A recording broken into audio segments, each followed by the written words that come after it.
current and future workers in the mining industry in New Zealand.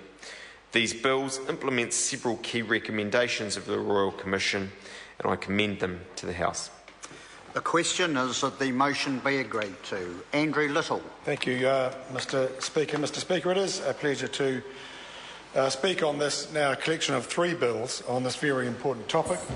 Mr Speaker, Labor has supported this bill, notwithstanding some reservations we have had about it, and actually continue to have, and I'll come to those shortly. But as the Minister has pointed out, this bill makes some significant change, and I'm confident that it will make a significant difference, at least in the extractive industries that it largely refers to. The introduction of beefed up powers for the site health and safety representatives, and the introduction of the new beast, if you like, called the industry health and safety representative, is an innovative step. It's a new step. Some would say a long-awaited step, but nevertheless that is now happening under this bill, and they are welcome changes. As I said, Mr Speaker, this bill falls short in some areas, and I'll comment on those shortly, but it does provide a foundation on which to build. And Labor will await the introduction of the broader reform of the Health and Safety and Employment Act, which is the bill that is currently the subject of an exposure draft that has gone out to sector groups and others. And depending on what is in that bill, we will build on some of the parts of this bill, this Pike River implementation package of legislation.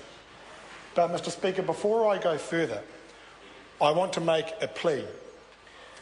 This bill corrects some long-standing flaws and failures in our health and safety legal framework. It no longer matters which government over the last 20 years did or didn't do the right thing.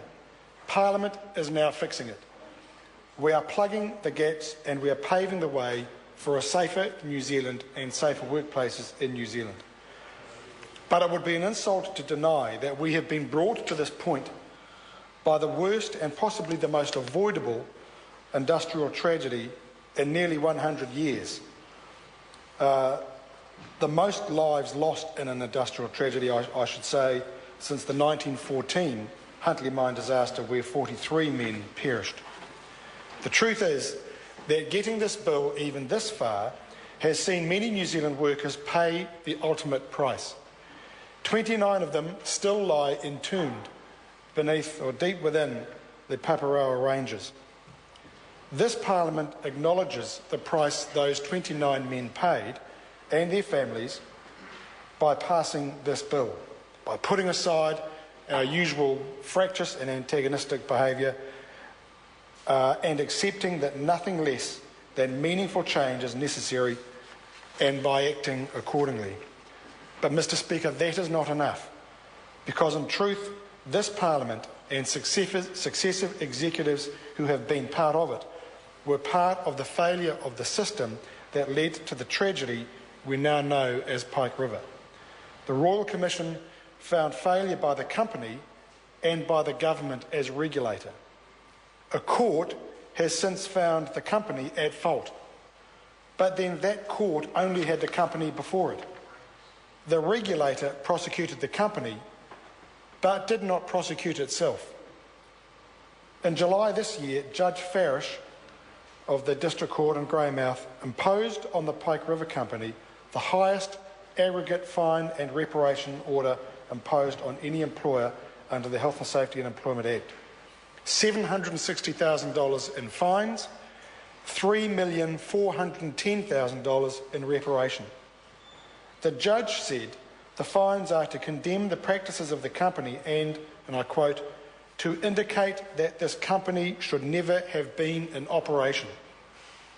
Mr Bridges, we let that company operate. Mr Key, make good the losses the families have suffered. Mr Key, accept on behalf of your government and all governments before it that the Crown failed those workers and failed their families. Make a contribution. Do something. Put a line under this for the families. Take the final act to restore the confidence of the families, the faith of the people, and the dignity of this House. let the Pike 29 rest in peace.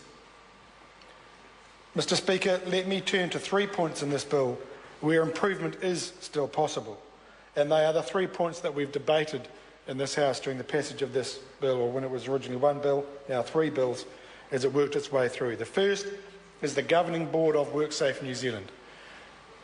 The future of health and safety in this country must be built on a genuine, respectful relationship, both at a corporate level and at an enterprise level, between workers, their employers and the government. A genuinely tripartite structure and model. And that must start at the top. And the top, when it comes to a regime affecting health and safety, is WorkSafe New Zealand, the new body established to champion the cause, regulate workplace health and safety, and make life safer and better for workers in New Zealand. But that should reflect a genuinely tripartite model too, and it doesn't at the moment. And I ask the Minister, when he gets to a point, at some point, to review the legislation, to bear that point in mind. The second is the scope of the role of the industry health and safety representatives under Clause 19ZP in the Health and Safety and Employment Amendment Bill in this package of bills. As it stands now, that role is confined only to underground coal mining, but it should apply to tunnelling and quarrying as well. And we are only 2 or 3 weeks out from the aftermath in the District Court in Auckland of a tunnelling disaster that led to a fatality and serious injury to people involved. It wasn't a mine, and it wasn't a tunnel that was there for extractive purposes. It was there to lay cables. And it was in an urban area, but there was a build-up of gas that exploded and killed and maimed.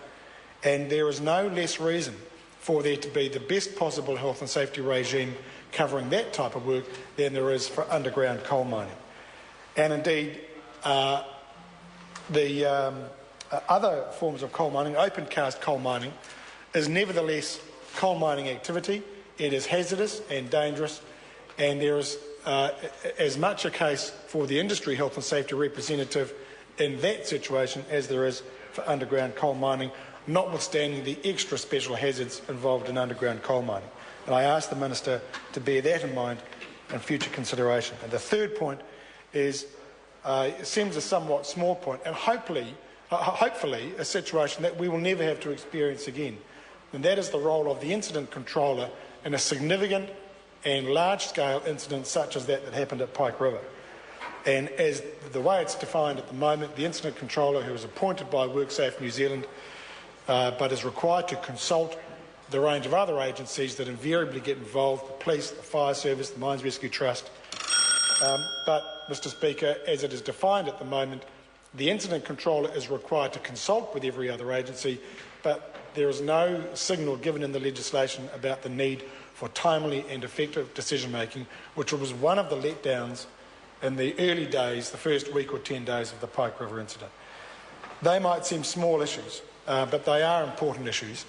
But, Mr Speaker, let me conclude by congratulating the Minister for shepherding this bill through. These are big steps taken in the leadership and management of health and safety in every workplace in New Zealand.